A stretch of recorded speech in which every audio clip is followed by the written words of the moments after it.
You came here searching for freedom. But this video will give you something else. The truth about why you love your own chains. Zizek says, we don't just endure our prisons. We choose them. We protect them. We even desire them. And today, you will discover why. Why freedom terrifies you. Why comfort seduces you. Why your struggles feel safer than liberation itself. This is not a lesson in breaking chains. It's a revelation of why you hold them tight. And by the end, you will understand. What you call freedom may just be another prison. Stay. Because only if you face this truth, you'll see the invisible cage you live in right now. We live in a culture obsessed with freedom. Freedom of choice, freedom of movement, freedom of expression. Every slogan, every brand, every politician repeats the same promise. You are free. You can be whoever you want. You can do whatever you desire. But here's the uncomfortable truth. Freedom itself has become another illusion, a carefully packaged myth we consume. Imagine this. A man is running. His face is full of effort, sweat on his forehead, determined, unstoppable. You think he's sprinting across an open field. But when the camera pulls back, you realize he is not running anywhere. He is on a treadmill, exhausted, moving, but never advancing. That treadmill is modern freedom. We run endlessly, believing we are going somewhere new, when in reality we are still inside the same cage, just with better lights, a softer floor, and the illusion of progress. Zizek's provocation is brutal. Freedom doesn't mean the absence of chains. It means choosing which chains you will live with. And once you see it that way, the question shifts from, am I free, to which prison feels most comfortable to me? Think about it. You scroll through endless products online. Hundreds of shoes, phones, cars, identities. You think you're making a free choice, but every option was designed, curated, and placed in front of you. You didn't choose the field of possibilities. Someone else built it. Your so-called freedom is just a treadmill of options where every path still leads you back to the cage of consumption. And the more choices you have, the more paralyzed you become. Psychologists call this the paradox of choice. When everything is possible, nothing feels meaningful. Freedom expands into infinity, and suddenly it suffocates you. This is why Zizek insists, absolute freedom is unbearable. It's chaos. It's anxiety. It's too heavy for the human soul, so we rush to limit ourselves. We run back into structures, rules, hierarchies, because they give shape to the formless abyss of anything is possible. But here's the twist. We don't just accept these limits. We secretly welcome them. We buy the treadmill, we set it up in our living room, and then we convince ourselves that sweating inside it is liberation. Modern culture celebrates authenticity, but only in pre-approved ways. You can be yourself, as long as that self can be photographed, monetized, and consumed. You can express your individuality, as long as it fits within a hashtag. You can chase your dreams, as long as they don't threaten the system that defines what dreams are supposed to look like. So the illusion of freedom becomes more dangerous than chains themselves. Because when you see chains, you can at least try to break them. But when your prison is disguised as freedom, you stop questioning it. You defend it. You fall in love with it. This is why Zizek says freedom is never neutral. It always comes wrapped in ideology. The moment you think you are making a free choice, you're already inside someone else's narrative. And so the treadmill keeps moving, you keep running, you keep sweating, and the cage feels more invisible than ever. Freedom, as we imagine it, is not the opposite of chains. It is the most sophisticated form of chains. The paradox is clear. The more you chase absolute freedom, the more you bind yourself to invisible prisons. And the first step to seeing this is asking yourself a brutal question. Are you actually free, or are you simply running inside a prettier cage? We like to believe chains are forced upon us, that society, governments, corporations, religions, someone else put them on our wrists. But Zizek's unsettling claim is this: we choose them ourselves. Not out of ignorance, not always out of weakness, but because, deep down, these chains give us something we secretly desire. Think about the glow of your phone screen at midnight. You tell yourself you're trapped, that you're wasting time, and yet you reach for it again and again. Is this slavery, or is it comfort? Social media is one of the clearest examples. The endless scroll feels like imprisonment, yes, but it also feeds something inside you: validation, belonging, a sense that you matter. You could walk away, but you don't, because part of you craves the chain. And this isn't just about technology. Look at career hierarchies. We climb ladders, endure stress, sacrifice time, surrender autonomy. It looks like captivity, but it also gives structure, identity, purpose. Without the ladder, who are you? Without the chain, would you even know yourself? This is where it gets uncomfortable. The chains we love are not random. They are custom-made for our desires. They don't just hold us. They reflect us. And the scarier truth is, you don't just wear your chains. You show them off. You flex your job title. You display your possessions. You polish your reputation online. These are not burdens. These are trophies. But here's the paradox. The more you embrace these chains, the more they tighten. Because every validation comes with expectation. Every reward comes with another leash. Soon you will understand, the most dangerous prisons are not built of iron. They're built of meaning. Think of consumerism.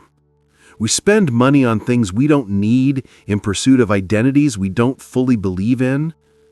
The newest phone, the perfect body, the curated lifestyle. Every purchase feels like a step toward freedom, toward self-expression. But every purchase is also another chain, one you willingly clasp around your own wrist. And here's the worst part. We celebrate it.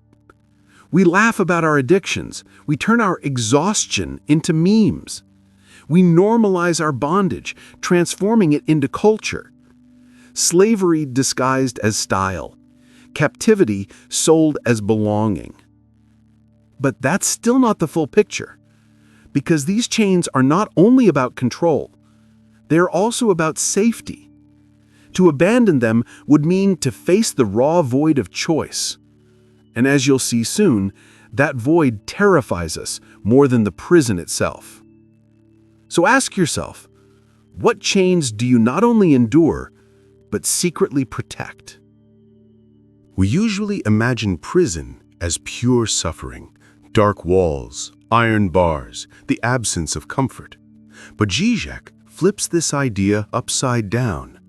What if our prisons don't just restrict us? What if they please us? Think about it.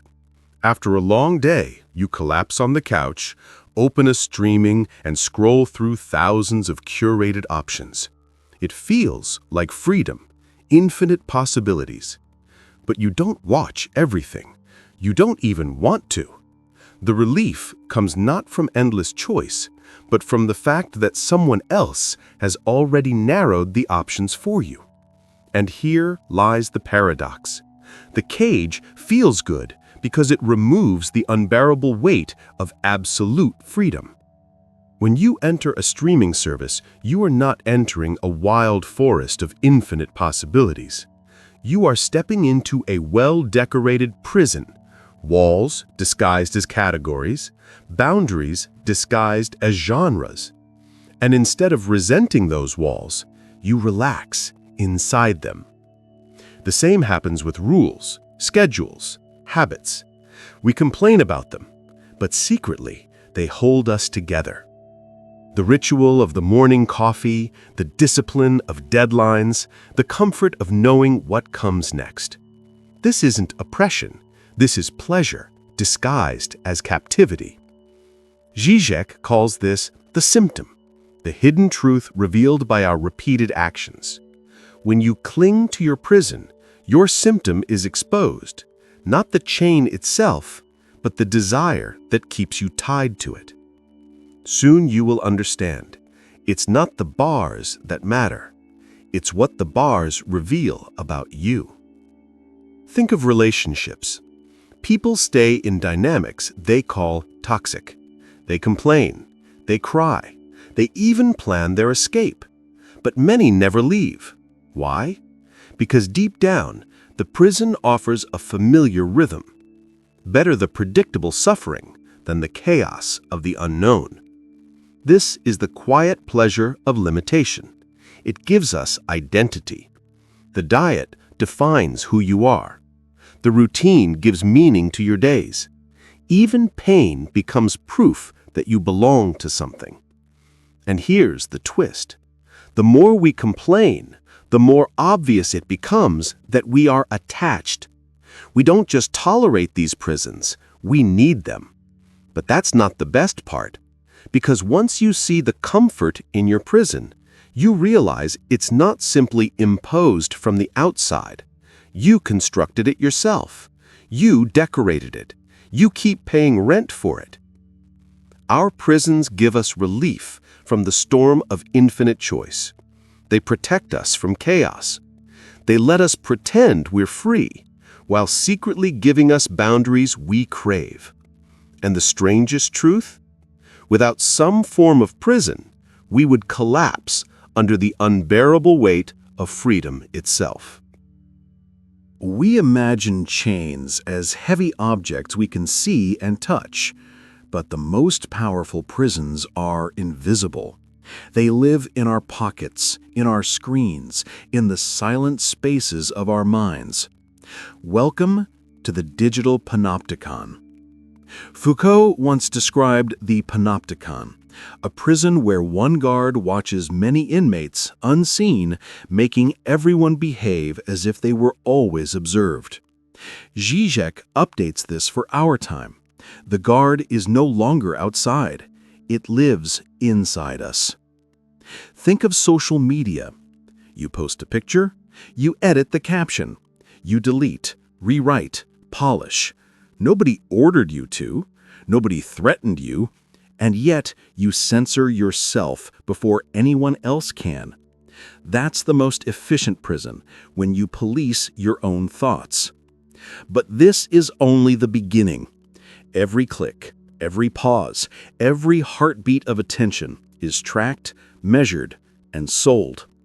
Algorithms don't force you, they seduce you. They don't chain you, they feed you exactly what you want, until you forget what wanting on your own even feels like. And here's the part that should disturb you. You think you're hiding from judgment, but you are performing for it. The photos you choose, the opinions you share, even the silence you maintain, all calibrated for an invisible audience. This isn't freedom. This is self-surveillance turned into identity. But that's still not the whole picture. The modern panopticon doesn't just watch you, it shapes you.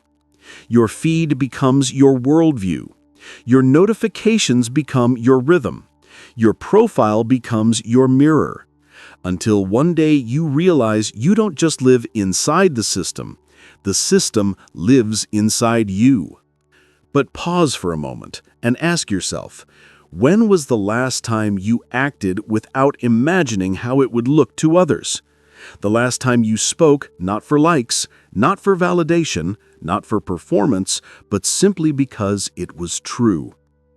Most people can't remember, because the gaze is always there. Even in solitude, the imagined audience sits beside you, judging, approving, or waiting for your next move. And here's the disturbing part. This audience is not real. It's a ghost you carry inside your own head. You rehearse your life for eyes that might not even be watching. Which means the panopticon doesn't just trap your behavior, it colonizes your imagination. And yet, here's the twist you didn't expect. Part of you prefers it this way, because constant surveillance also means constant attention. And deep down, we would rather be watched than be ignored. But this is where it gets even darker. When freedom means invisibility, and captivity means visibility, which one do you choose? Do you step into the abyss where nobody sees you, or stay in the cage where at least someone notices you exist? You see, this is why Žižek insists the deepest chains are the ones we don't recognize. Not the barbed wire, not the locked doors, but the quiet acceptance of being shaped, filtered, and observed. And this is the most haunting part. You no longer need walls, guards, or even chains. The prison is alive inside you. And once you see that, the question is no longer if you are free. The question becomes, what would freedom even mean now? And if you think this is already unsettling, wait, because the real question is not how much the system controls you, it's how much of that control you have already welcomed into yourself. We love stories of liberation. The hero who breaks the chains, the prisoner who escapes, the oppressed who rise up and walk free. But Zizek warns us, reality is never that clean. Because the hardest chains to break are not outside your body. They are inside your desire. Think about it. If freedom terrifies you more than captivity, if comfort seduces you more than chaos, then maybe you don't want to escape at all. And here's the brutal twist. What if you are the one holding the key, but you never use it? Not because you can't, but because you don't want to. Zizek's challenge is not about tearing down every wall. It's about confronting the truth of what your walls reveal. Because every prison says something about who you are. The jobs you cling to, the relationships you refuse to leave, the habits you defend even when they destroy you. Each one is a mirror, and the reflection is uncomfortable. But this isn't the end of the story. It's the beginning of self-confrontation. Because the question is no longer, how do I escape? The question becomes, why did I choose this prison in the first place? And here's where it gets even harder. If you walk out of one prison without understanding your desire, you will walk straight into another. Different walls, different bars, same chains. And maybe this is why revolutions so often fail. We burn down the old system, only to build a new one with the same foundations.